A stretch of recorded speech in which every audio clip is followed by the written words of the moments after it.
Bonjour à tous, ce matin, honneur aux héros niçois, large vainqueur du derby face à Monaco 4-0. Pour Nice matin, les Aiglons ont été irrésistibles à l'image de Mario Balotelli, auteur d'un nouveau doublé.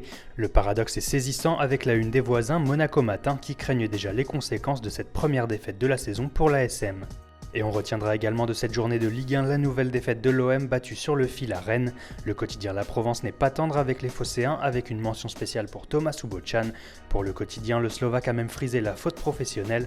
Son offrande involontaire pour Giovannicio et son pénalty concédé lui valent la note de 1 sur 10. En Espagne, la principale information de la soirée, c'est ce coup de frein pour le Real Madrid tenu en échec à domicile par Villarreal. Zidane et les siens ne battront donc pas le record de victoires consécutives en Liga qu'ils partagent désormais avec le Barça de Guardiola. Marca souligne notamment le naufrage de la BBC dans cette rencontre, mais reste optimiste pour la suite du championnat. Il faut dire que dans le choc de la soirée, le Barça et l'Atlético ont manqué l'occasion de recoller à la tête du classement. En Catalogne, on retient bien évidemment la blessure de Messi qui manquera 3 semaines de compétition, mais Sport n'en oublie pas de taper sur le Real Madrid et pointe du doigt le jeu d'acteur de Sergio Ramos qui a tenté par 2 fois d'abuser l'arbitre, d'abord en faisant croire qu'il n'avait pas touché le ballon de la main sur le pénalty inscrit par Villarreal, puis en fin de rencontre avec une simulation dans la surface adverse, sans succès pour le défenseur madrilène.